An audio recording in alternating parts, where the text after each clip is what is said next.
is a pioneer in translational and clinical sleep and circadian medicine research. Dr. Z holds multiple positions at Northwestern University's Feinberg School of Medicine. Notably, she created and is currently the director of the Center for Circadian and Sleep Medicine, and she is also a professor of neurology and neurobiology. I guess in your spare time, you are also director and chief of sleep medicine in the Sleep Disorders Center at Northwestern Memorial Hospital. Dr. Z's research has focused on how alterations in sleep, circadian rhythms, and sleep-wake disorders mediate the development and expression of neurological and cardiometabolic disorders. She has also developed sleep and circadian-based interventions aimed at improving cognitive and cardiometabolic health outcomes in populations at risk. Today's lecture will explore this dynamic interplay of circadian rhythms and sleep on health.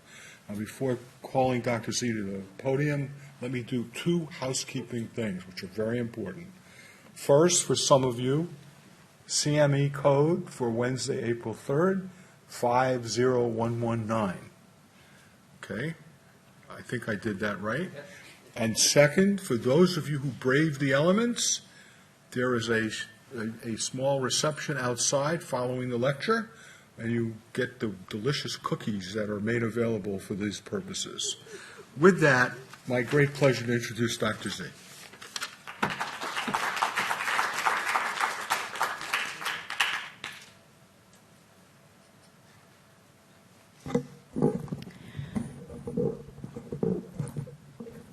Well, thank you very much for this really immense honor.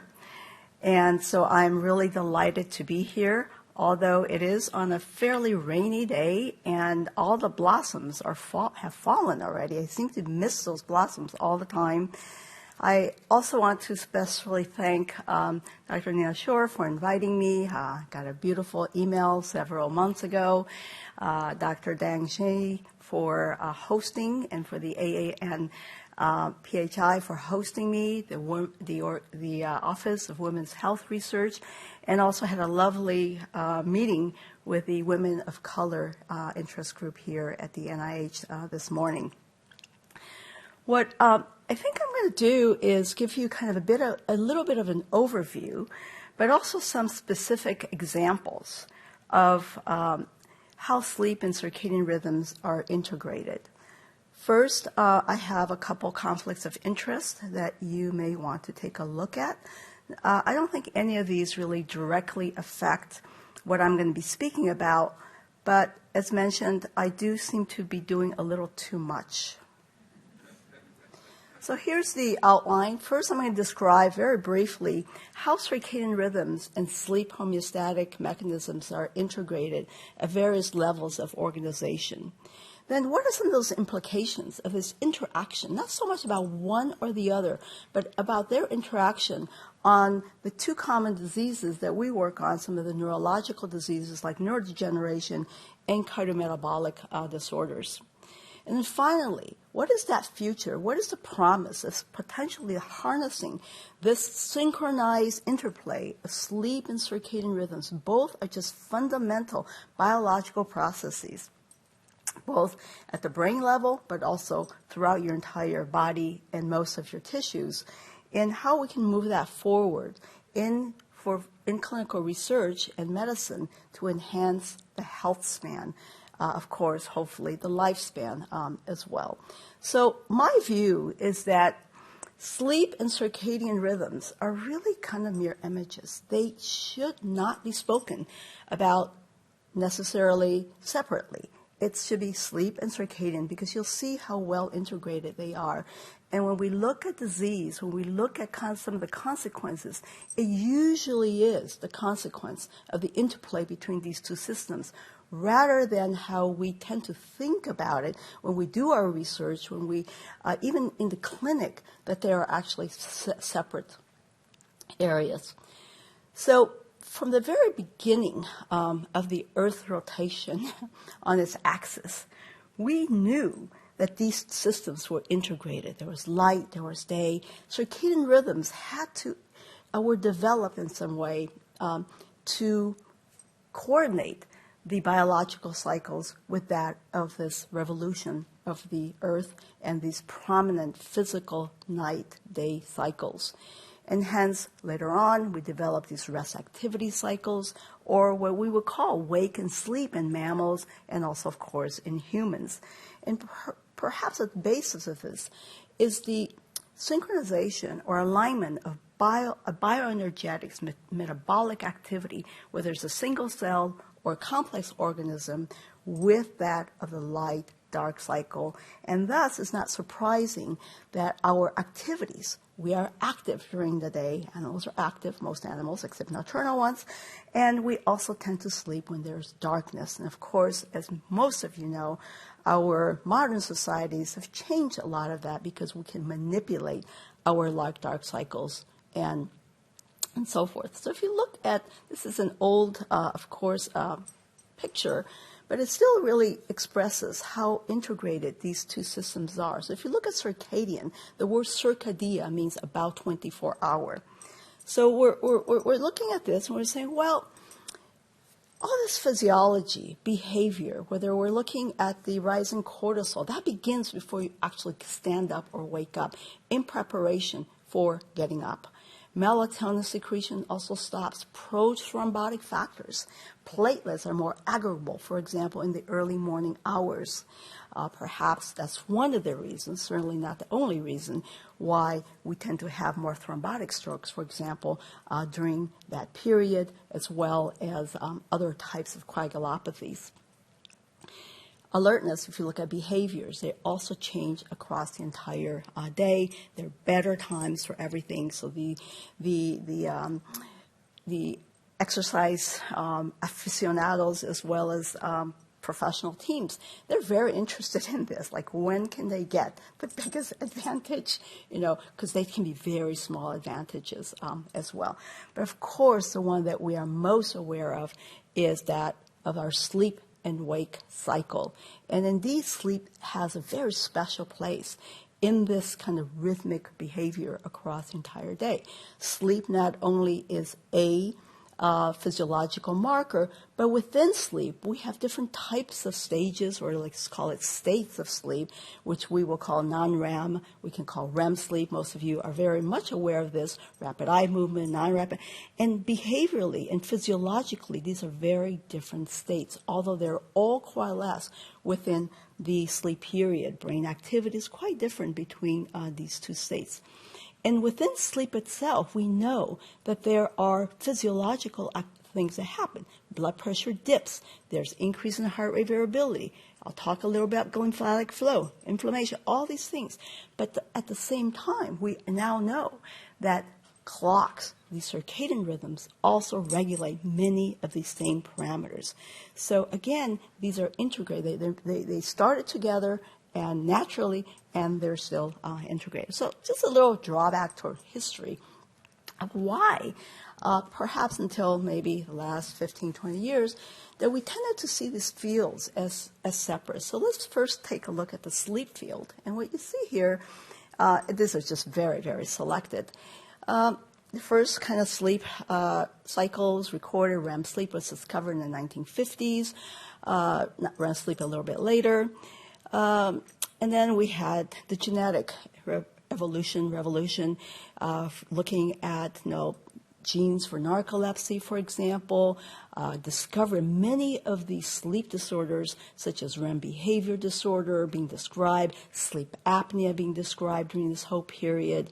The discovery in the almost 2000 of the orexin system, also so this is the wake promoting system of the brain, but also the ventrolateral preoptic nucleus, which is a sleep inducing period, 1999 by Dr. Saper's group. And then once we move on, we can the field and focus on what sleep loss did. If you had sleep deficiency and the disorders that affect immune function, metabolism, cardiovascular, cognition, on and on, right? Now let's look what happened to the circadian field. So around the same timeline, if you look at circadian rhythms, in humans, it was shown that these clocks are endogenous. So you put a human here in the bunker studies. In Germany, these rhythms, without any light-dark cycles, continue to tick at this near 24-hour rhythm, hence circadian rhythms attributed here to Aschoff.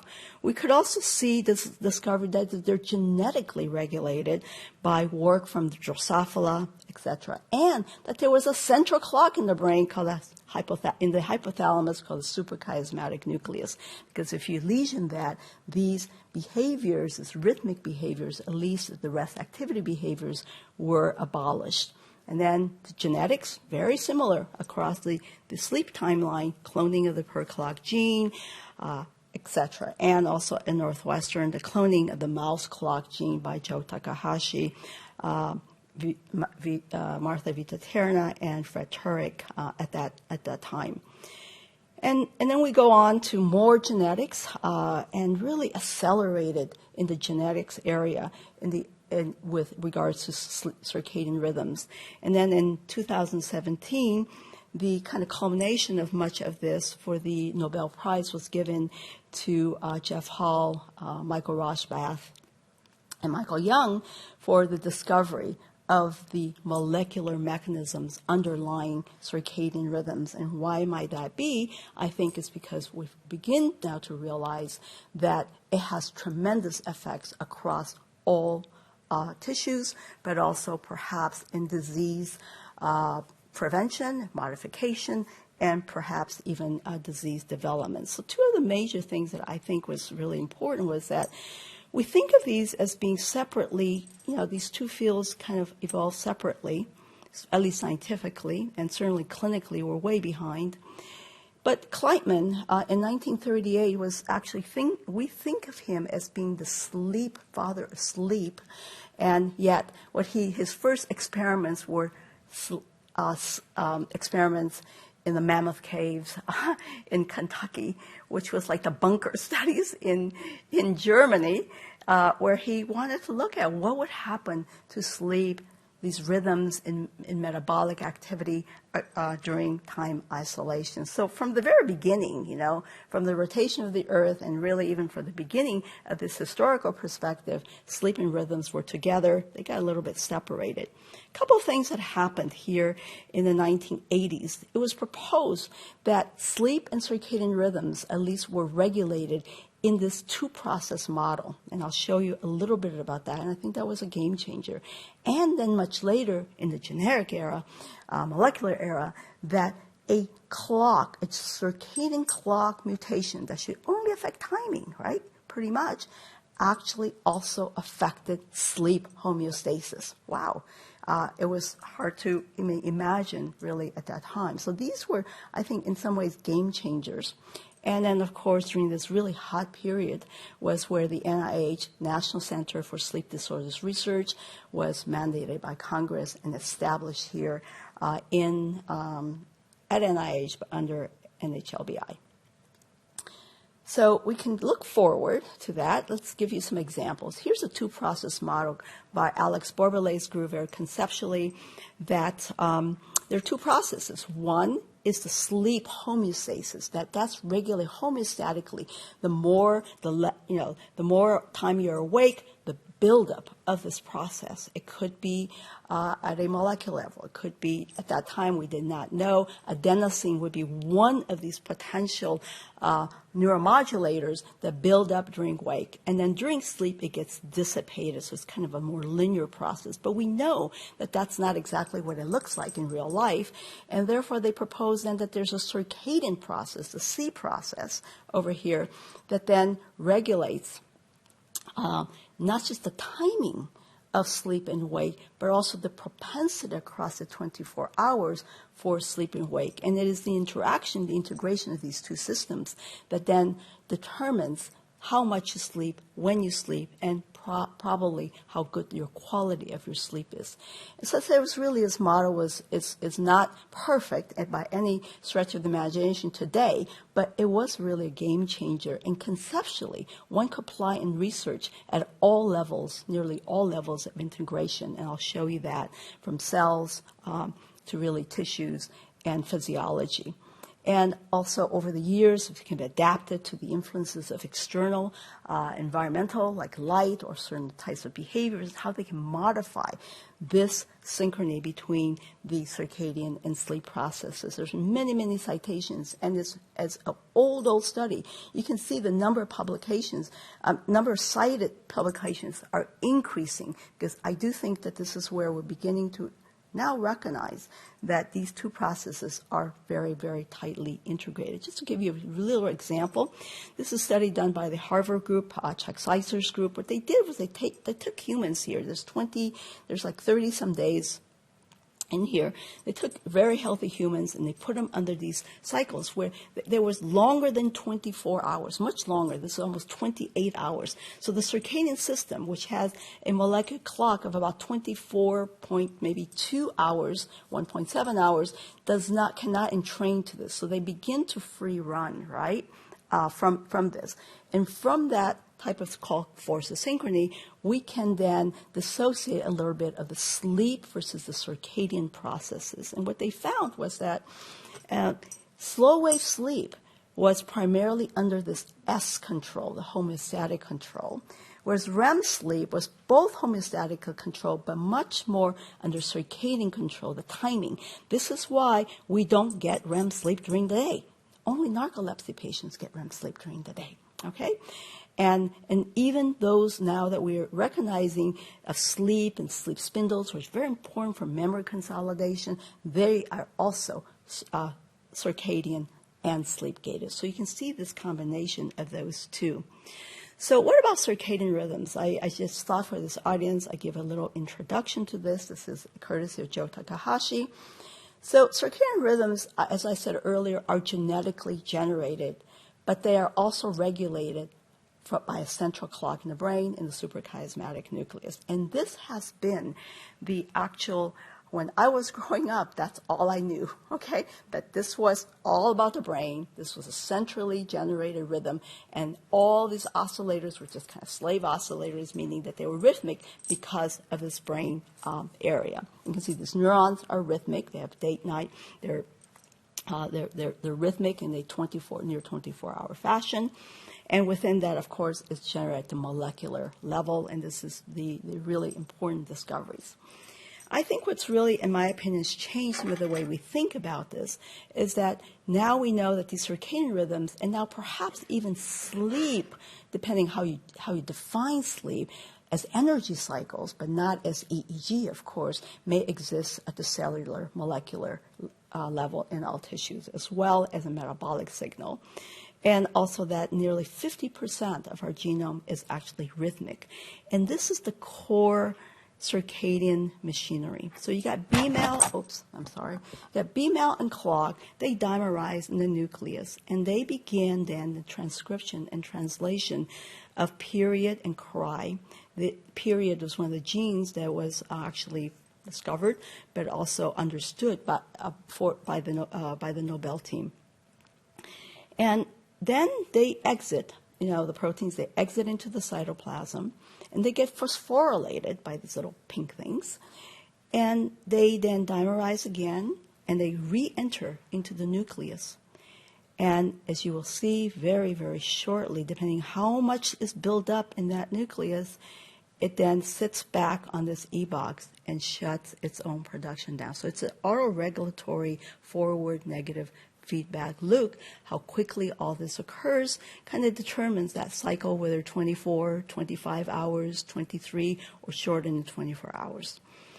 Now, as I said earlier, all these clocks are in nearly all tissues of the body, whether you're looking at the SCN or whether you're looking here peripherally at liver or lung, they are sustained even in tissue cultures, at least for a little bit.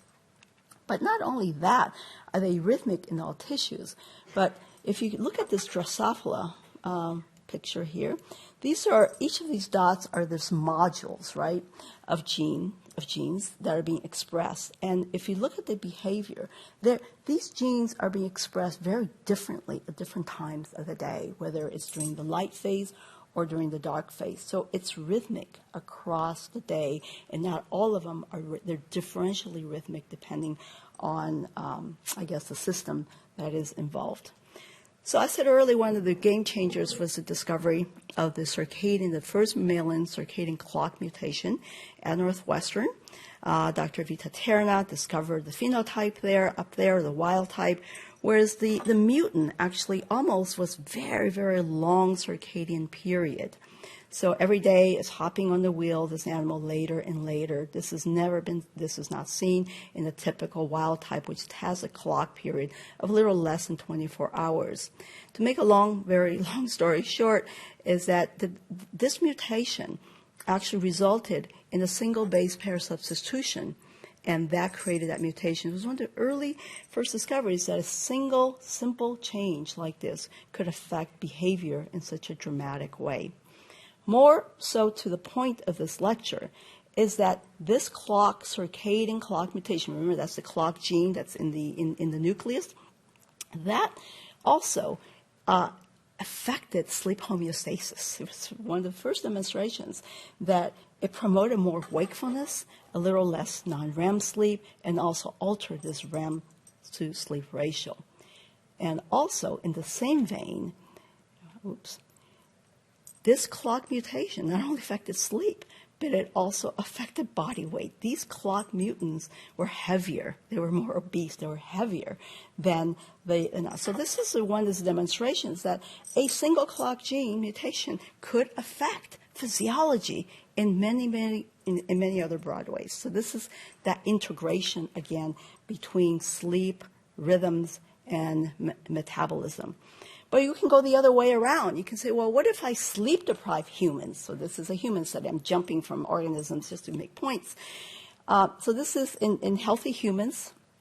What they did here, this is Durgan's group, they sleep-deprived individuals. They gave them either, their 7-8 hours time in bed, or they restricted their sleep to maybe 6 hours in bed, as I remember, and so they were getting less sleep than they normally would. What we saw, and as you would expect, there was some downregulation and some upregulation under these sleep-deprived conditions, mainly in the metabolic, inflammatory, immune, cell generation pathways. But not only did sleep deprivation alter the expression of these genes, but also sleep deprivation altered the number of genes with circadian oscillation by almost a half. Okay, that's what it basically shows. And sleep deprivation, without changing timing now, also changed the phase of when these circadian genes are being expressed, so that it's this bimodal. You can see under sleep restriction, more genes now in the red are expressed here at the nighttime, in the wrong time of the day. So a bidirectional look, right? You can do both ways. You alter clock, you alter sleep. You alter sleep, you can also alter clock function. So they're really bidirectionally integrated. This two-process model has been applied both at the molecular and cellular levels. And just show you not so much the data on this, but there's many now studies and beautiful science studies showing the role for clock genes in sleep homeostasis. And I'll talk a little bit about this hugging neurons, which is something recent data from Mita Segal's group, and also that clock gene changes in peripheral tissue. Okay, remember there are these peripheral clocks everywhere as well, right? Can alter sleep. Okay, so it's much further away now from the brain, and I'll show you some data on that.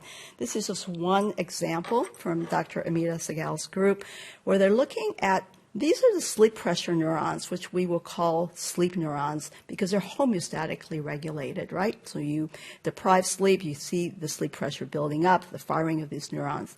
But then there are these neurons, about 75 on each side, called clock neurons or circadian neurons or clock neurons. They're in the D and Y region.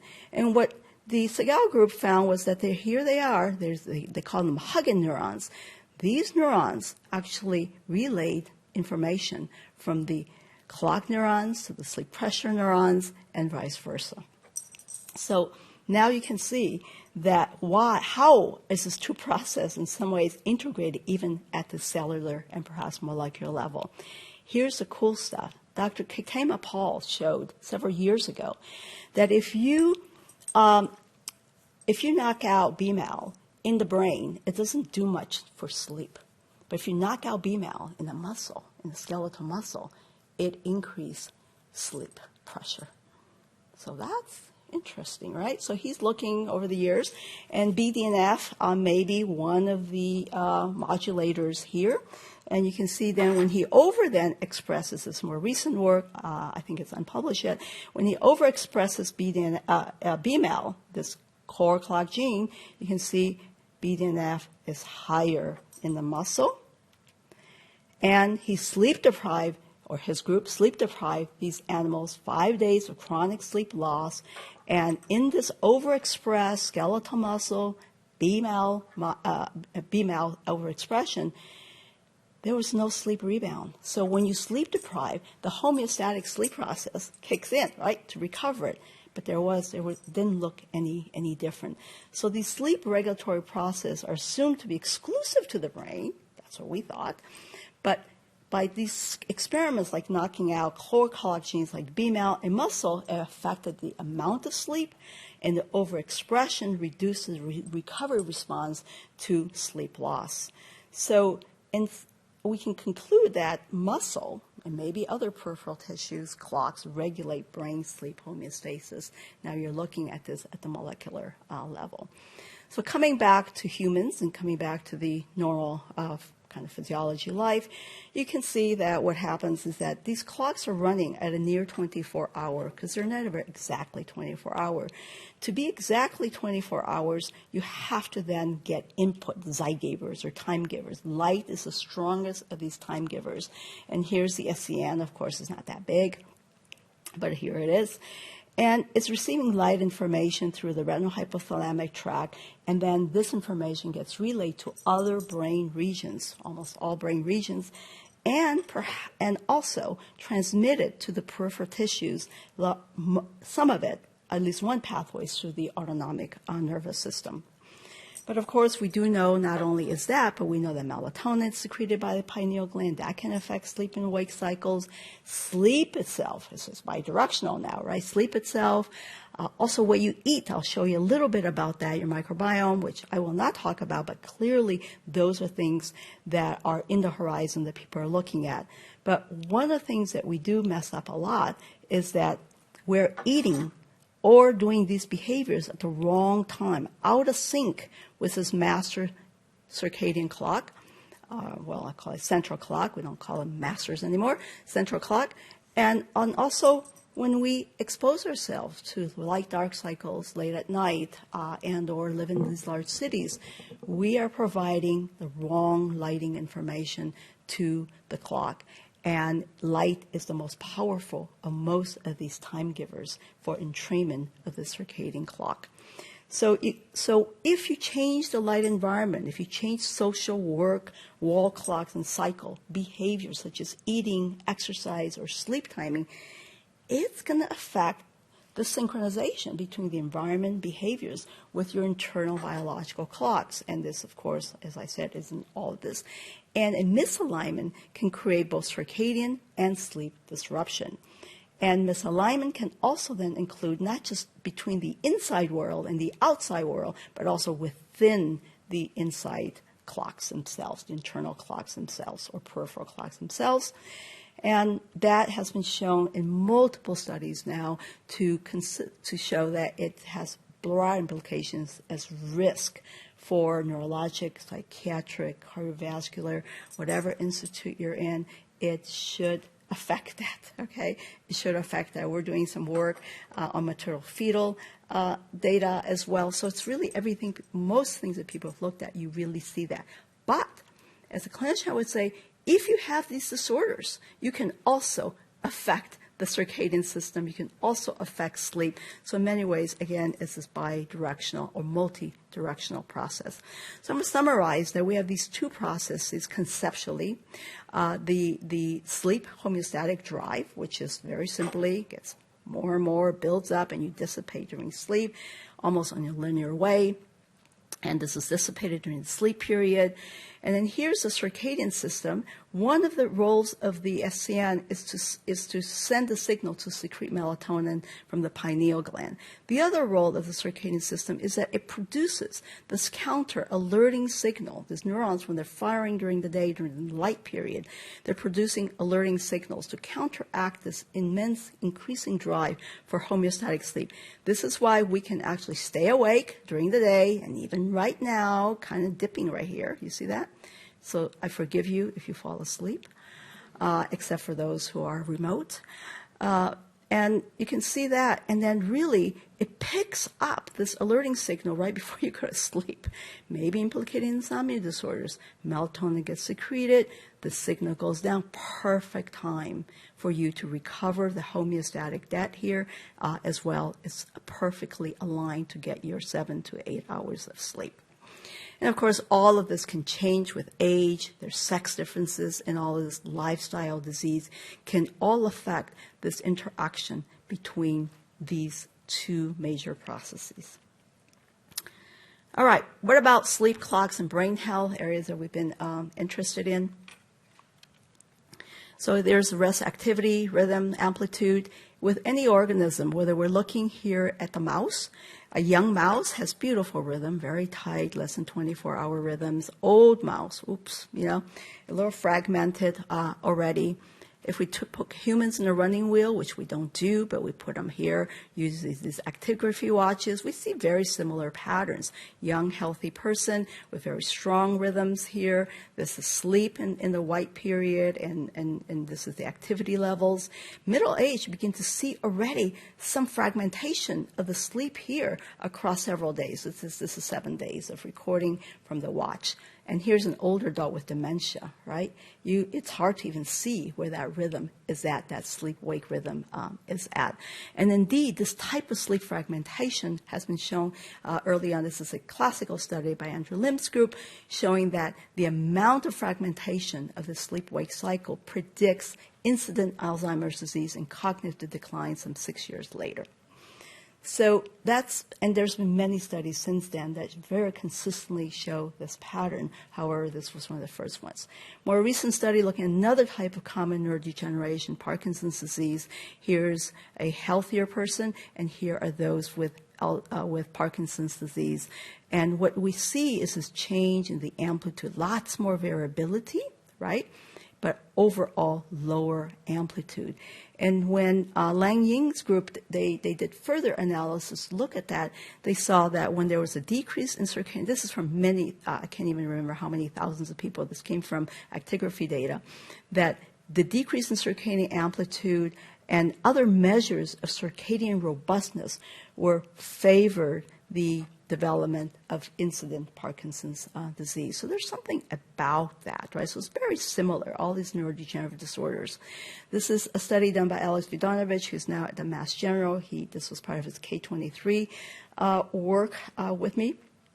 And again, in Parkinson's disease, you see already this fragmentation. But he drew blood from these individuals every hour or every 2 hours, bring them into the clinical research unit for melatonin. And you can see the Parkinson patient, not only was their rest activity behavior low amplitude, but also their melatonin rhythm. And in particular, was those individuals who were the sleepiest of the Parkinson's patients, had the lowest, suggesting that maybe the lack of alertness in these individuals may be a circadian, at least partially, a circadian process.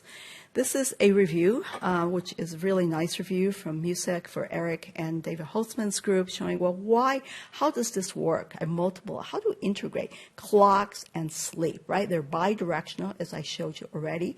Here's the SCN, affects sleep, affects of course, the clocks, and also these peripheral metabolic and or inflammatory, etc. tissues, which then can affect the peripheral metabolism, vascular regulation, and then also at this level, brain homeostasis from all these different angles.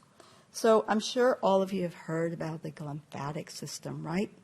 About how the brain doesn't have a great lymphatic system, and that these toxic molecules or proteins get flushed out, like A-beta amyloid, or for that matter, tau, through this lymphatic process. So during sleep, very classic study in science, showed that during sleep, there's higher flow, right, in the interstitial fluid, and whereas when they were awake, there was not. So there appeared to be that was one of the methods. This brain water dynamics, organized flow, is one of the ways to flush out this waste material.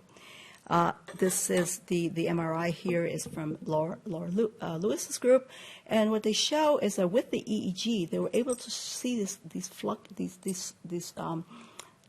fluid fluxes.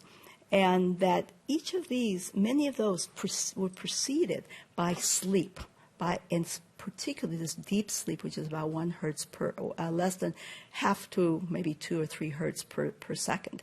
So it's all sleep regulated, and that's what we all thought. Well, this is a review article, because I'm not going to go through all the data.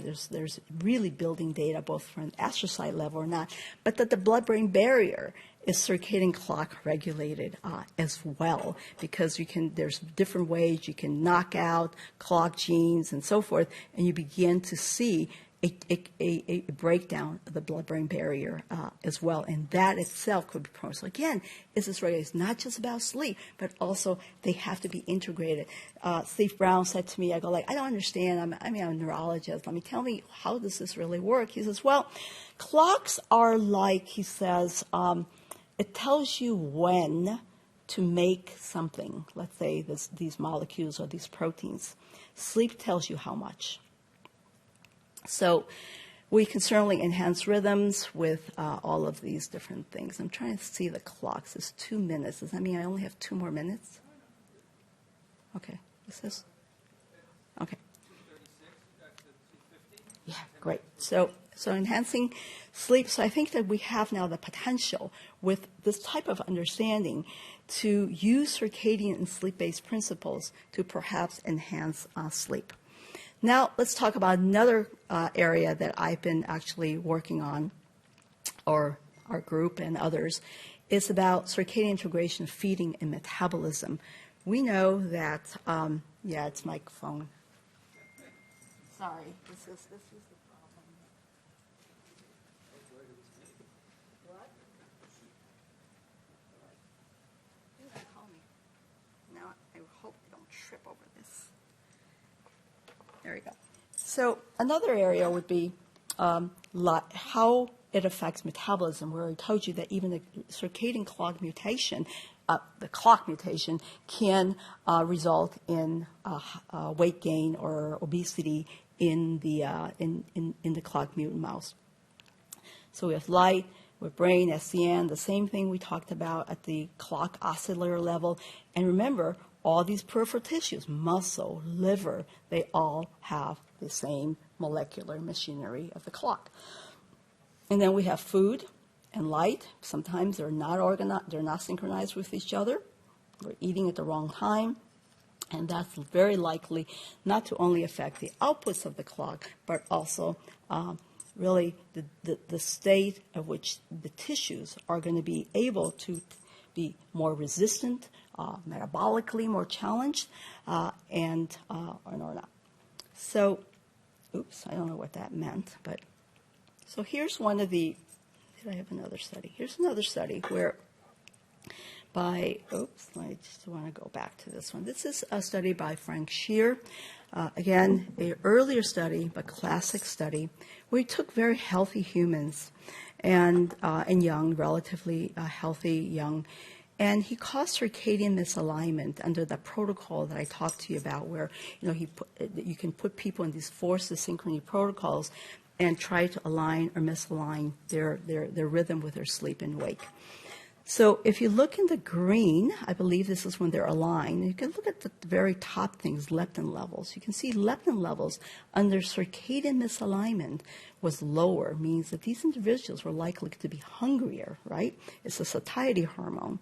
The same thing if you look at many of these, glucose is higher, insulin is higher during this meal timing, and other parameters. And look at cortisol, it's almost flipped over.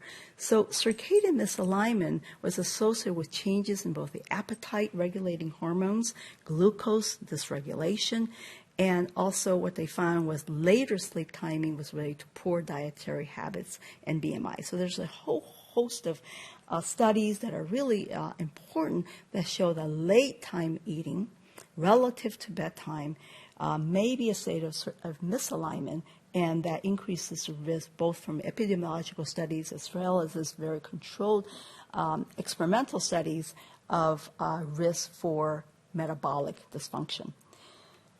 This is a field study where Kristen Knesson at Northwestern, she just looked at meal timing, 3-day food diary, calculated when people consume 25, 50, or 75% of their total caloric intake for the day, and looked at insulin sensitivity using the Matsuda index.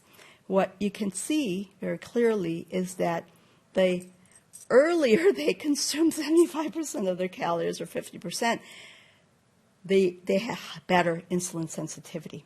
And this was the case whether you looked at it, the proportion of the energy intake in the morning versus late consumption in the evening as well. So the earlier you started eating and ate most of your food, the better insulin resistance. Well, it doesn't tell us much about why or how. So it's really not only how much we eat or sleep, but I think the message is it has to be combined and integrated with when you sleep and eat and, of course, get light. These are our light hills across the United States. You can see where you may be living. I can't see, but look at all this. It's just, this is at night, all right? There's no real good night darkness on Earth. If you're staying up late, you got light late, you're also eating late.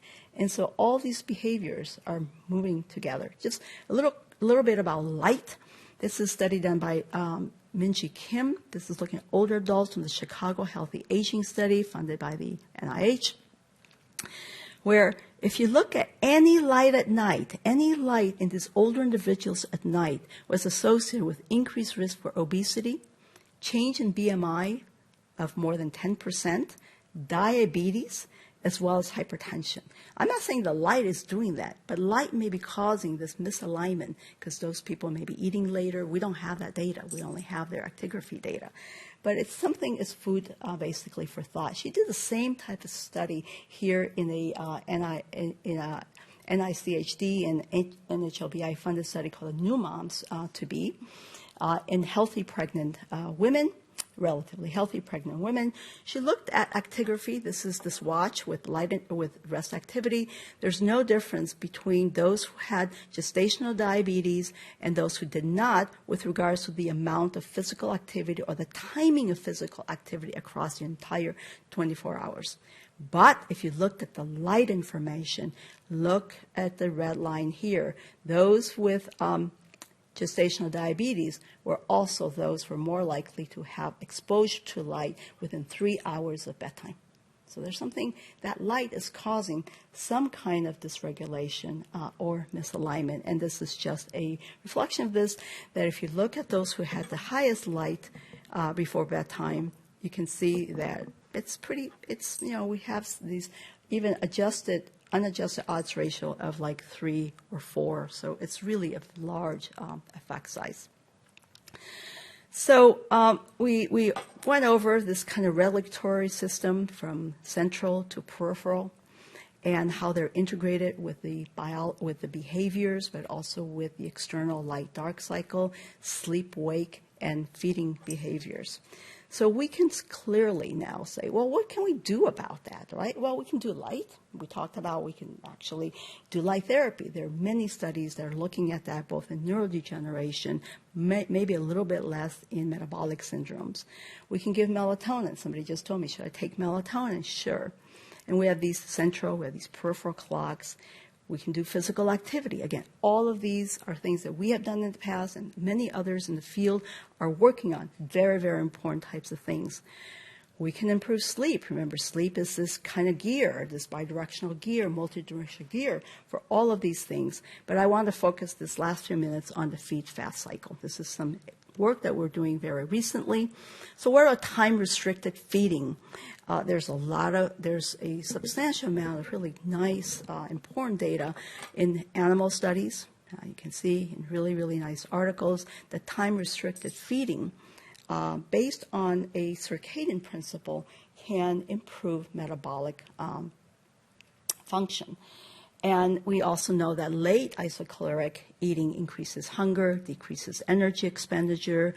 And, we did some studies and others, Frank Shear's group leading and Sachin Panda's group leading, many of these studies showing that fasting, that they're really related to each other and that time-restricting feeding, certain windows of the day, may have beneficial effects. So this is a study that we ended up doing. This is funded both by an R01 from NHLBI as well as part of the PO1 by NIH, where we looked at both middle age as well as older adults. We thought, well, what if we just enhance the circadian signal by using the feed-fast cycle as a peripheral kind of metabolic signal, right? Could we then improve this crosstalk between the central clock, peripheral clocks, sleep, and rhythms?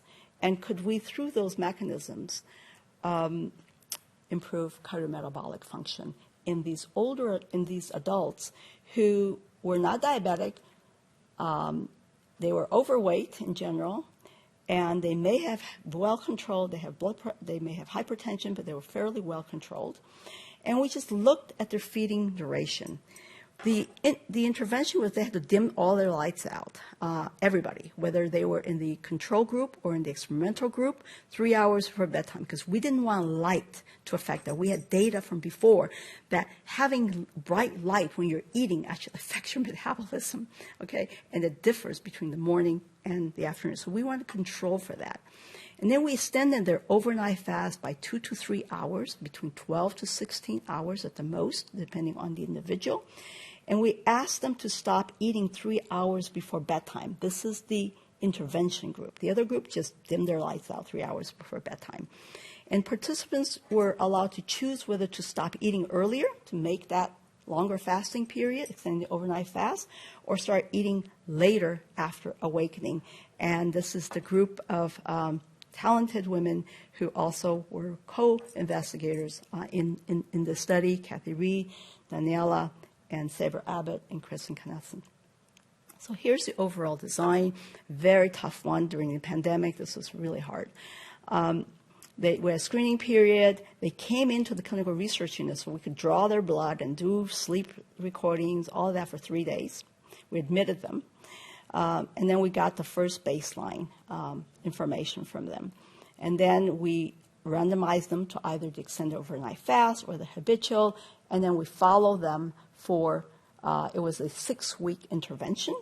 And then after the 6 weeks, they came back into the clinical research unit, and we drew all their bloods again for 3 days, and their sleep and performance measures. There's really quite a few measures that we did.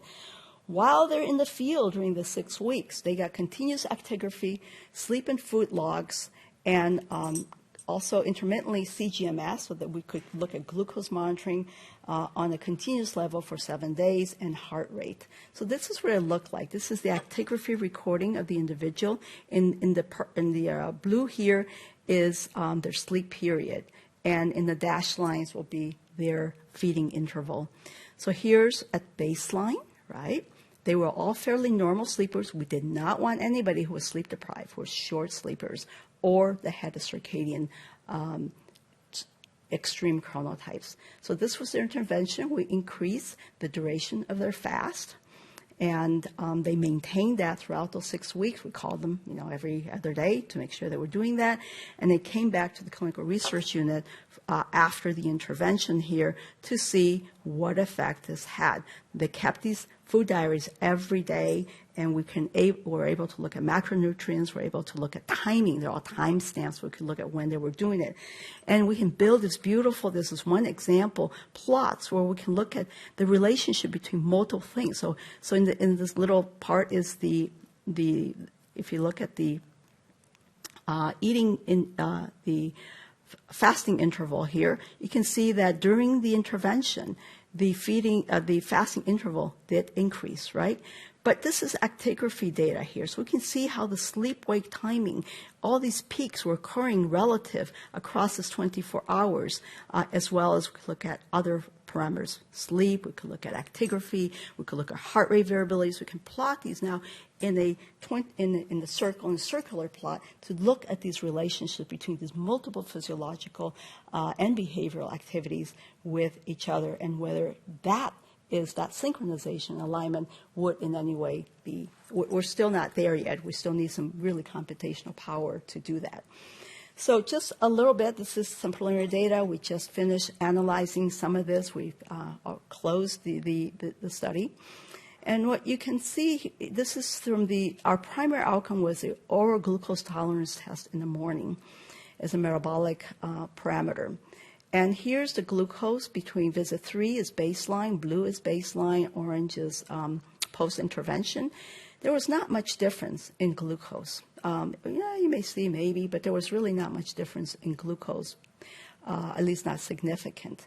But there was a significant decrease in the amount of insulin that was secreted, and especially when you look at the 2-hour glucose period here, 120 minutes. And it looked like it took them a little bit shorter to get to baseline in the oral glucose tolerance test. And here's the insulin as well. This is the control group. What was really interesting and surprising was the free fatty acids from the OGTT. So the OGTT occurs at 0 point right here. So before, this is fasting, right? Minus 15 is fasting period. There's a decrease in the free fatty acids, whereas you don't see this in the non-extended overnight fast group. Look at plasma cortisol. Remember, we drew blood from them like every 2 hours. So across the 24 hours, this is the cortisol plasma in the extended overnight fast group, baseline versus end of the intervention. You can see during this first sleep period, there is a significant decrease in cortisol compared to here in the non-OOF condition. And for the period in the OOF group, cortisol levels during sleep period at the end of the study are significantly lower, about a 33% reduction in the sleep period. So that's very interesting. We also looked at cardiovascular function and sleep. We look at heart rate and also blood pressure. Heart rate at the top, blood pressure at the bottom. And the dark bar here indicates the sleep or at least the time of lights out. And most of these individuals fell asleep fairly quickly. They did not have insomnia issues. And you can see this dipping of the blood pressure more prominently here in the OOF group, and not so much, no real change here in the control group, and the same thing here with heart rate. So it turns out that it's about 3% reduction in heart rate during the sleep period, and about a 6% reduction in diastolic blood pressure. We did not see changes in systolic blood pressure. Moreover, when we looked at the changes in the blood pressure dipping, it was correlated with the continuity of sleep. So the time of wake after sleep onset or fragmentation of sleep, the improvement in that was associated with improvement in some of these cardiovascular points. So I'm going to kind of almost like end by saying that it is perhaps time now to be targeting circadian and sleep interactions together between central and peripheral mechanisms, whether we're looking clock or sleep mechanisms. There are multiple things we can do, as we talked about earlier, And I think it's really this reciprocal between central clocks, peripheral clocks, and sleep-wake timing. How can we use this type of information that we already have today to look at interventions? This is what is missing during this time. We have shown that maybe it is effective for cardiometabolic disease risk. We don't know about neurodegeneration, but that is quite possible. So again, circadian and sleep medicine could be part of what I would hope is part of my future here. They're really integrated. We need biomarkers, wearables, routine clinical data.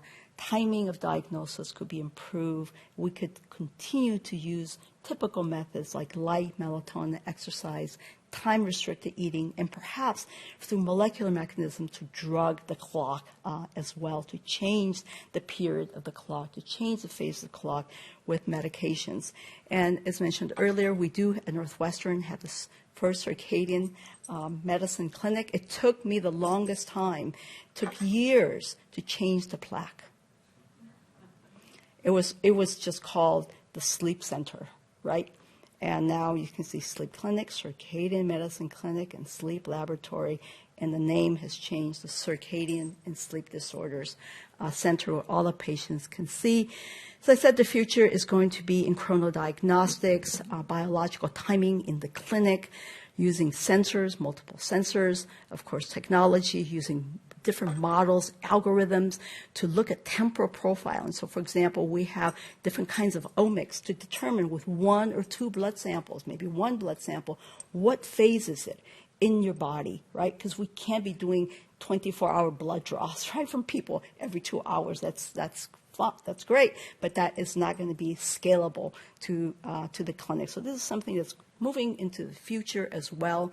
This is, I just thought I'd show this. This is a DARPA study that was given to Jonathan Vitney, Fred Turek, and Martha Vitaterna. I'm one of the collaborators on this. This is crazy, right? Future. How will we detect central and peripheral clocks and accelerate adaptation? That was the question, right? That was the challenge. So here's what they are doing. They're saying, well, we can sense internal temperature, heart rate variability. This is just one possibility. We can estimate phase. Whoops, in the closed loop system, determine dose and timing of anything, create this phase response grid. So in a closed loop system, we can say, we can estimate, we can detect the time, and we can also affect a treatment based on a specific time. And this is an implantable device right now.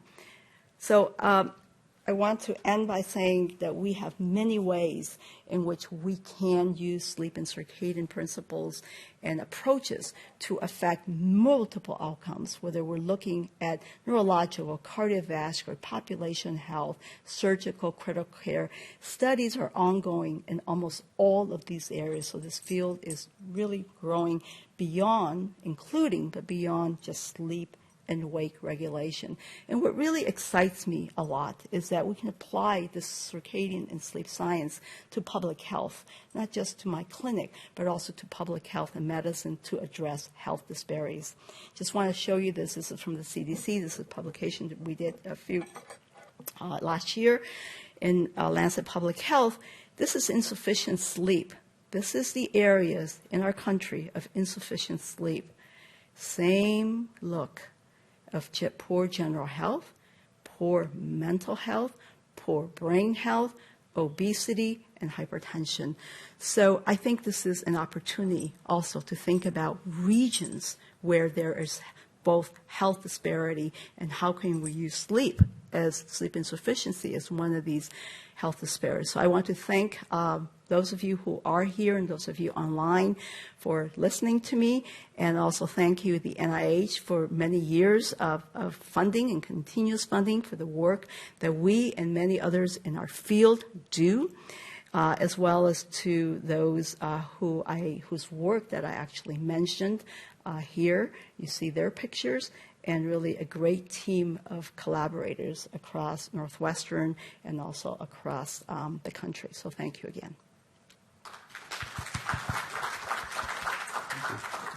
I would like to get in a couple questions. Is there anybody here, please use the mics. I can have one get started.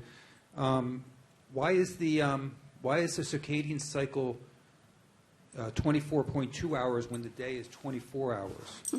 Also, how does the cycle apply to humans who have lived for thousands of years in Arctic regions where the day-night cycle varies radically? Yeah, so it's not always. I mean, humans, we think it's about 24.17 hours, and in animals they can be shorter. They can be a little bit longer. But they're also very close, always to 24 hours. And I think it's adaptation, right? Mm-hmm. and this is why that's why you need the time givers. You need the light, the dark, the feed, all of these to kind of entrain you to be in synchrony with the 24-hour. And we can mess this up so easily, right? By eating at the wrong time, by having our social activity wrong time, getting light at night, right? And all of these things are decreasing their ability for that molecular. So I think for adaptation purposes and, from a evolutionary standpoint. And the second part, is there detrimental effects living some days in complete darkness, the Arctic reference? Well, even there, they actually have, they try to use very sparingly their lights in there, but they do try to get these light-dark cycles. You don't have to have light in the entire day for 8 hours. You could actually just have it at these ends, because I didn't have time to talk about how the circadian clock system responds to light, right? At certain times of the day, it will delay the rhythm, and at other times of the day will actually advance the rhythm. So this is how we think the synchronization is occurring, is that light in the morning and also that dusk light. Yeah. So they do, but it is a problem. Absolutely, it is a problem. Mood disorders, I mean, you look at, the northern climates, right? Mm-hmm. Thank you so much. It was a really cool talk. My question is about, I had a few I was wondering about plasticity of some of these traits. So like, as someone who gets less sleep than I would like, once someone's circadian clock has been perturbed because of their behavior, right? How easy is it to, or if the central clock and the kind of peripheral clocks are out of whack, how easy is it to kind of perturb them back in sync? Or does your body kind of adapt, and how does that change as you age, right? Like if you've had years of... Yeah, I think for most people, if there's nothing, underlying that their genetic clock may not be so long. I have patients whose clock may be running at 28 hours or 26 hours. They become non-24 hours, so they can't even entrain to the light-dark cycle, although they are, they're visually intact, they're not blind, right? So it will depend. But for a usual person, I think you can. We don't know that many years of this, what that would affect. But in general, we can use light, melatonin, perhaps even timing of meals and exercise. All these can be zeitgebers or time givers for the clock. And it's very important, the timing of it. If you get these things at the wrong time, you actually can do the opposite of what you really wanted to do. And so melatonin can shift your rhythm either more in the forward direction, whereas light can actually do both. So timing of that is very essential. So certainly we can manipulate the clock. Makes sense. Thank you. Okay, well, I hope this is the right time. Just reminding everybody that there are some light refreshments outside, and please join me in thanking Dr. Z. Thank you. Thank you.